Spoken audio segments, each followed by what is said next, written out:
Bismillahirrahmanirrahim. Alhamdulillahi alamin. Salatu wassalamu ala Rasulillah ma ba'd. Allahumma anfa'na bima 'allamtana wa 'allimna ma yanfa'una wa zidna ilman. Allahumma faqqihna fid din wa 'allimna ta'wil. Assalamualaikum warahmatullahi wabarakatuh. Alhamdulillah, semoga Allah membolak-balikkan hati kita di atas hidayahnya dan menjadikan hati, pikiran dan jiwa kita di atas ketundukan kepadanya. Sebagaimana kajian kita, kajian yang mendalam, kajian yang tidak membahas permasalahan zahiriyah, tapi kajian yang membahas permasalahan batiniyah. Makanya kita sudah beberapa bulan menjelaskan permasalahan-permasalahan dalam ibadah. Dan alhamdulillah di pertemuan sebelumnya kita sudah masuk di takbiratul ihram. Adalah bahwasanya takbiratul ihram adalah takbir yang mengharamkan segala sesuatu. Artinya kalau kita sudah mengucapkan Allahu Akbar, hendaknya untuk kita mendalami lafaz yang kita ucapkan. Karena zikir yang paling utama adalah kita ucapkan pada lisan kita, dibenarkan oleh hati dan pikiran kita, disertai ketundukan anggota badan kita. Itu yang paling sempurna dalam zikir. Lisan kita melafazkan Allahu Akbar, Allah Maha Besar. Hati kita membenarkan betul-betul segala selain Allah kecil. Itu ketundukan pada hati dan pikiran kita. Dari bukti ketundukan badan kita, seluruh anggota badan kita, yaitu kita ruku dan sujud kepada Allah.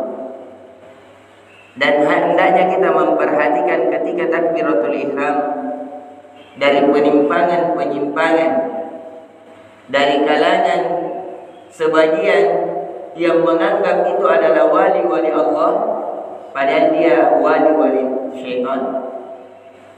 Di antara beberapa pemahaman yang menyebar, seperti pemahaman Al-Hallaj yang dinukil dan yang banyak dianut di kalangan masyarakat di hari ini. Misalnya dari kalangan pemahaman di masyarakat ini yang menganggap dirinya sufi, yang menganggap dirinya ketika bertakbir, siapa yang kita peluk ketika kita memeluk diri kita? Siapa yang kita buangkan takbir? Kata mereka, jangan kita bertakbir kecuali kita tidak melihat Allah Azza wa Jalla, karena bisa mengalami kesyirikan. Ini yang harus kita perhatikan dan ingatkan kepada masyarakat, disebabkan hal ini banyak menimpa di kalangan masyarakat.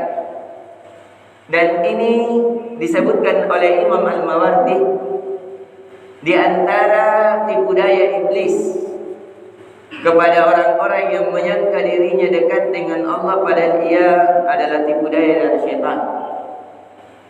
Sebagaimana yang kita ucapkan bahwasanya Allah memiliki hijab dengan cahaya, sehingga ditipu daya sebagian manusia yang menganggap ketika ia menyembah adalah cahaya, yang biasa kita sebut dalam kalangan kaum sufi adalah cahaya Nur Muhammad. Ini yang mereka anggap adalah Nur Muhammad adalah hal yang paling dekat dengan Allah, sehingga sebagian sufi menyembah dengan cahaya tersebut. Ini kesalahan. Dari mana bentuk kesalahannya? Karena cahaya Nur Muhammad didapatkan pada dirinya, sedangkan yang kita sembah adalah Allah, bukan diri kita. Ini yang harus kita perhatikan.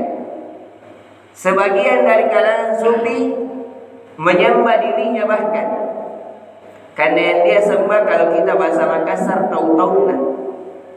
Ini mohon maaf lebih dalam, karena alhamdulillah pelajaran apalagi khalawatiyah, pelajaran dari yang menganggap dirinya bernasab ke Syekh Yusuf rahimahullah ta'ala, ini banyak yang menyimpang, yang mereka menganggap berhalwat, bahkan sebagian mereka menyatu antara dirinya dengan Allah. Na'udzubillahi min dzalik. Allah tidak mungkin menyatu dengan makhluk. Walillahi matsalul a'la. Segala hal tidak pantas bagi Allah, dan semua permisalan-permisalan itu tidak ada yang memisalkan Allah SWT. Bagaimana makhluk ini penuh kekurangan, penuh aib, bisa menyatu dengan Allah yang Maha Kuasa, penuh kesempurnaan lagi Maha Indah. Itu tidak mungkin menyatu antara hamba dan makhluk. Nah, ini banyak di takbiratul ihram menganggap dirinya menyatu dengan Allah. Ini biasa dipahami al-ittihad dalam ilmu-ilmu akidah. Adanya penyatuan antara hamba dengan Tuhan itu tidak mungkin. Ini dan salah satu pemahaman juga yang dianut oleh orang-orang non-muslim. 3 jadi satu, satu di antara 3. Dan ini harus kita perhatikan di takbiratul ihram. Itu karena adanya contoh dari Nabi sallallahu alaihi wasallam. Kita tidak bisa mempermisalkan dari pikiran-pikiran kita dengan apapun bentuknya. Apalagi ketika kita mendalami ilmu mereka, ternyata hal-hal yang mereka tunjukkan, yang mereka anggap Nur Muhammad, yang mereka anggap misalnya itu adalah tahu-tahunya, itu semuanya berbentuk. Sedangkan Allah, siapa yang menjadikan Allah itu berbentuk? Dan itu semuanya memiliki sesuatu, sedangkan Allah bukan sesuatu. Itu yang harus kita perhatikan. Dan kemudian ketika kita takbir sudah menjelaskan tidak boleh lafaz-lafaz yang lain. Maka dari itu lafaz yang disyariatkan adalah Allahu Akbar. Allah Maha Besar. Artinya Allah Maha Besar dari apa yang mereka permisalkan. Allah Maha Besar dari apa yang mereka fikirkan. Sehingga perhatikan, ini tidak ada kelayakan kecuali hanya untuk Allah.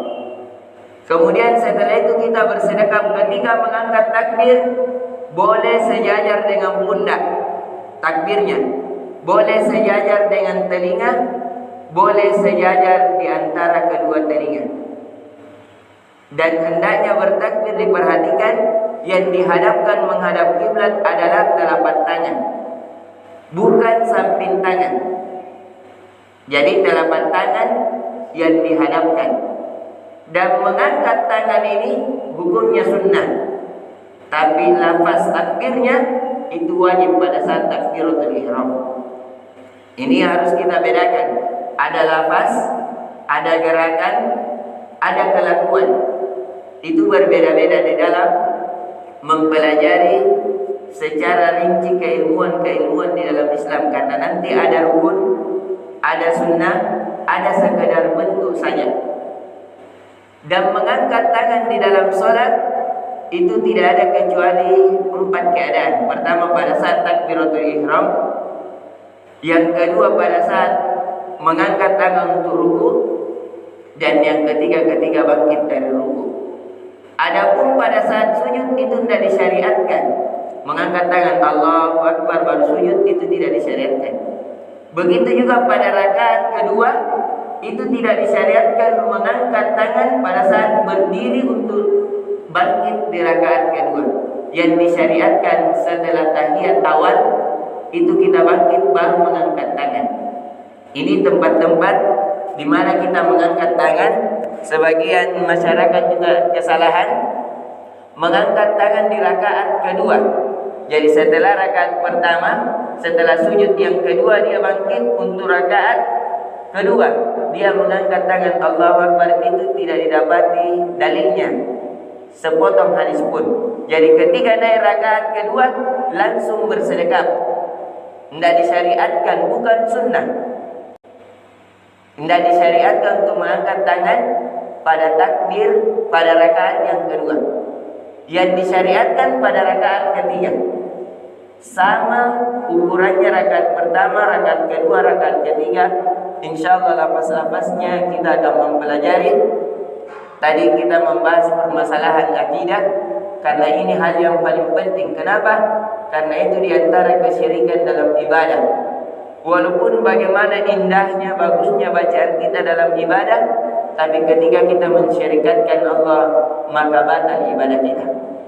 Dan itulah bentuk kesyirikan dari sebagian orang-orang yang menganggap dirinya wali-wali Allah, padahal dia adalah wali-wali syaitan. Dan ini dinukil di dalam kitab-kitab mereka. Termasuk sebagian dari sindri-sindri yang ada dinukil dari Syekh Yusuf. Karena alhamdulillah saya mempelajari sindri Syekh Yusuf kurang lebih 2 tahun. Mendalami sanadnya, mendalami ucapan-ucapannya, itu pun sanadnya tidak didapatkan apakah sampai kepada Syekh Yusuf atau tidak. Alhamdulillah saya punya video. Saya mempunyai video ada 5 jilid dari sindri Syekh Yusuf yang menganggap dirinya itu ajaran yang dibawa oleh Syekh Yusuf. Dari makna-maknanya banyak dari makna-makna kesyirikan. Dan insyaallah di kemudian hari kita akan ungkap dengan suatu buku. Insyaallah semoga bermanfaat dan hendaknya kita perhatikan dalam peribadatan pada saat takbiratul ihram.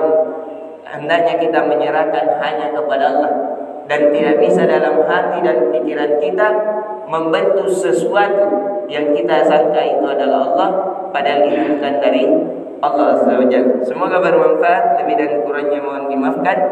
Subhanakallahumma bihamdik, asyhadu an la ilaha illa anta, astaghfiruka wa atubu ilaik. Assalamualaikum warahmatullahi wabarakatuh.